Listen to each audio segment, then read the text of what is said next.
Hi, what's up everyone? Today we're gonna take a look at an even bigger monitor than my 27-inch LG, the 34-inch monitor, still from LG. Let's get started.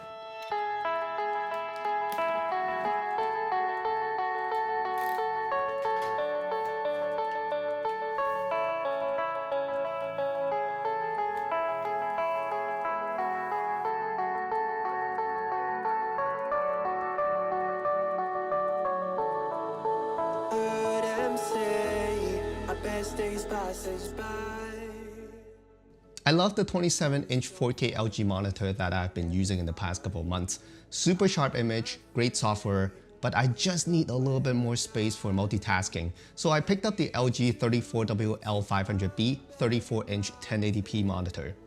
That's a lot of numbers. Yes, you might ask why I would pick up a 1080p monitor. The answer is pretty simple. It's cheaper than the 4K one.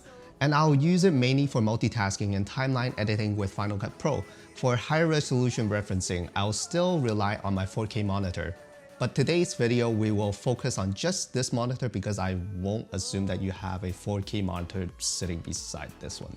Also, this might not be the monitor you want to game on because the refresh rate on this monitor is just 75Hz max, so it will not give you too smooth of a gaming experience.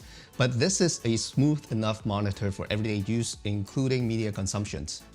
Alright, let's get the drawbacks out of the way first. Yes, it is a 1080p monitor. Definitely not super sharp, but good enough for working on documents, researching online, and even media consumption. With a regular desk size where I'm sitting about 2 feet away from the monitor, I'm not able to see things on the screen being pixelated unless you have like super power vision or you're sniffing your monitor, which I don't for both. Just in case if you want a sniffing distance reference, here's a close-up comparison between two monitors. Yes, you can see the pixels on the 1080p monitor compared to the 4K one, but I don't look at it this close usually, nor do my camera. One of the biggest downsides of this monitor, even worse than the resolution, is the connectivity. It has only 2 HDMI inputs and 1 headphone jack output, and that's it. And this monitor does not have a built-in speaker as well. So if you're planning to use this monitor with DisplayPort or VGA or USB-C cable, this is not the monitor for you. So thanks for watching. The second drawback of this monitor is the poor stand that comes with the monitor. I can live with no swivel or rotation or even tilting, but why there is no height adjustment? Do they assume everyone who uses this monitor has the same height? Luckily, you can still put the monitor on a Bezel mount monitor arm, which is something I might do in the future, assuming I can find an arm to hold a monitor this size. Not this size, but 34 inches. Another thing that it's kind of a minor thing, the power cord is pretty short, just about 4 feet in total. My LG 4K monitor has a power brick and then an extension cord that makes it up to about 6 feet long. This one doesn't have the extension cord part, just a power cord from the monitor to power brick. So don't expect to set up this monitor too far away from the outlet. So those are the things I don't really enjoy with this monitor, but the main purpose of having this monitor is for multitasking. And of course, this 34-inch ultra-wide monitor definitely delivers. If you want reference, here's how much wider it is compared to my 27-inch monitor. The height is the same, which is good so I can put both monitors side by side without having an eyesore of imbalanced monitor sizes. The control of this monitor is very simple with a center joystick for everything. You have different picture modes, and my favorite one is custom for video editing and daily use. I wouldn't recommend turning on HDR because it is just not that good.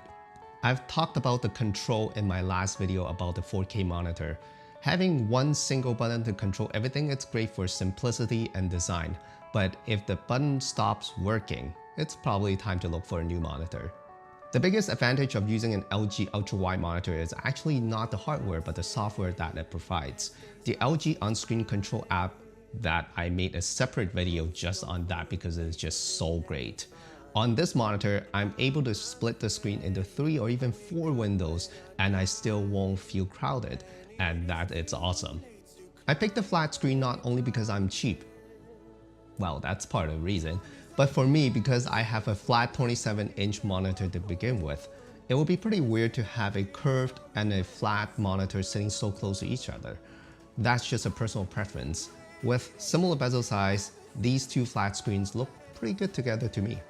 Talking about the bezel of the 34-inch monitor, it is not bezel-less. It does not have a frame, but the screen doesn't go all the way to the edges. The bezels are just hiding inside the front layer compared to my 4K monitor, which actually has a plastic frame.